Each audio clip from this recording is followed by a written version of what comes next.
Who's read The Gathering Storm? Oh my God, everybody in Dallas called in sick, right? Okay, this is a piece from the prologue for the 2 or 3 of you who haven't read it yet. It's a tiny spoiler, but it's from page 44, so it doesn't spoil much. The prophet's fingers bit dirt, tearing trenches in the soil as he scrambled up to the top of the forested hillside. His followers straggled behind, so few, but he would rebuild.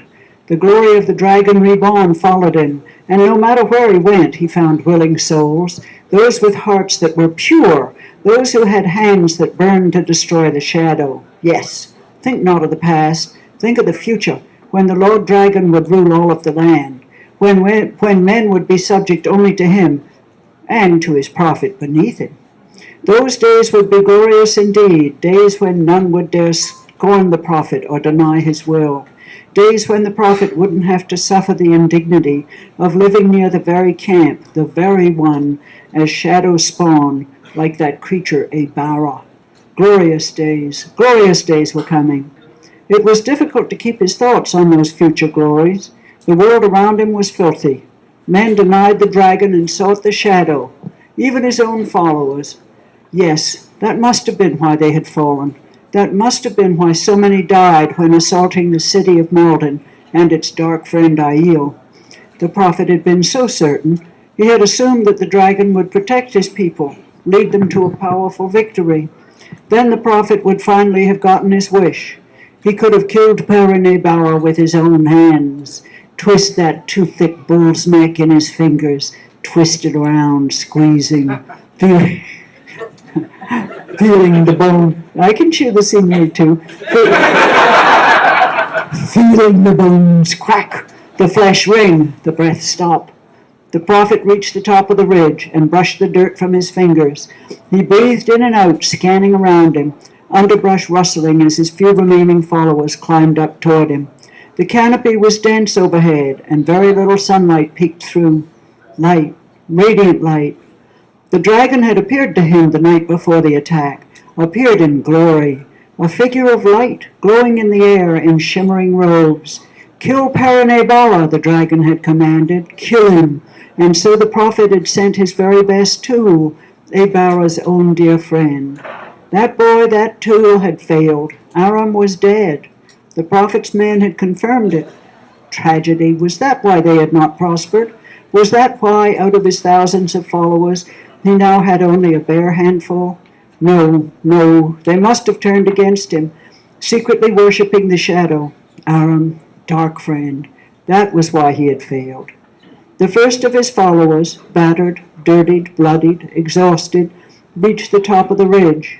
They wore threadbare clothing that did not set them above others, the clothing of simplicity and goodness. The prophet counted them off, fewer than 100, so few. This cursed forest was so dark, despite the daylight. Thick trunks stood shoulder to shoulder, and the sky overhead had grown dim with cloud cover. The underbrush of thin-branched boneweed shrubs matted together, forming an almost unnatural barrier, and those shrubs scratched like claws on his skin. With that underbrush and the sharp earthen bank, the army could not follow this way. Though the prophet had escaped from Abara's camp barely an hour before, he already felt safe. They would go north, where Abara and his dark friends would not find them. There the prophet could rebuild. He had stayed with Abara only because his followers had been strong enough to keep Abara's dark friends away. His dear followers, brave men and true every one, killed by dark friends, he mourned them, bowing his head and muttering a prayer. His followers joined him. They were weary, but the light of zeal shone in their eyes. Any who were weak or who lacked dedication had fled or been killed long ago. These were the best, the mightiest, the most faithful. Each one had killed many dark friends in the name of the dragon reborn. With them he could rebuild, but first he had to escape Abara. The prophet was too weak now to face him, but later he would kill him. Yes, fingers on that neck, yes.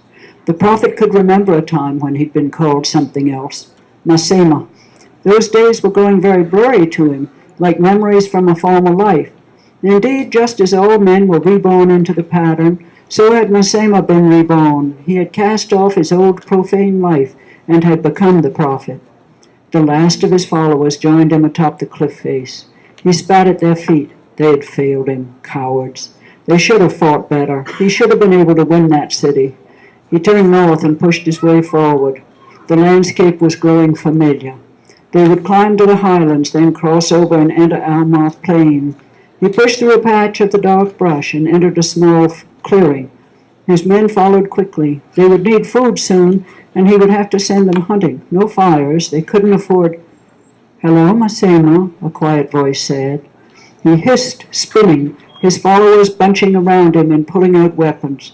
Swords for some, knives, quarterstaffs, and the occasional polearm. The prophet scanned the dim afternoon clearing, searching for the one who had spoken. He found her, standing on a little outcrop of rock a short distance away, a woman with a prominent Sardian nose, slightly tilted eyes, and shoulder-length black hair. She wore green, with skirts divided for riding, her arms folded in front of her. Fail Ebara, wife of the shadow spawn, Perrin Ebara. "Take her," the prophet screamed, pointing. Several of his followers scrambled forward, but most hesitated. They had seen what he had not. Shadows in the forest behind Ebara's wife, a half-circle of them. They were the shapes of men, with bows pointed into the clearing. Fire waved with a sharp motion, and the arrows flew. Those of his followers who had run at his bidding fell first, crying out in the silent forest before falling to the loamy earth. The prophet bellowed, each arrow seeming to pierce his own heart. His beloved followers, his friends, his dear brothers. An arrow slammed into him, throwing him backward to the ground. Around him men died, just as they had earlier. Why hadn't the dragon protected them? Why? Suddenly the horror returned to him, the sinking terror of watching his men fall in waves, at watching them die at the hands of those dark friend Aiel. It was Perrin Ebara's fault. If only the prophet had seen earlier, back in the early days, before he'd even recognized the Lord Dragon for who he was. "It's my fault," the prophet whispered, as the last of his followers died. It had taken several arrows to stop some of them. That made him proud. Slowly he forced himself back to his feet, hand to his shoulder where the shaft sprouted. He'd lost too much blood. Dizzy, he fell to his knees. Fael stepped down off her stone and entered the clearing. Two women wearing trousers followed. They looked concerned, but Fael ignored their protests that she stay back. She walked right up to the prophet, then slid her knife from her belt. It was a fine blade with a cast hilt that showed a wolf's head. That was well. Looking at it, the prophet remembered the day when he'd earned his own blade, the day his father had given it to him. "Thank you for helping to assault Malden, Masema," Fael said, stopping right in front of him. Then she reached up and rammed that knife into his heart. He fell backward, his own blood hot on his chest.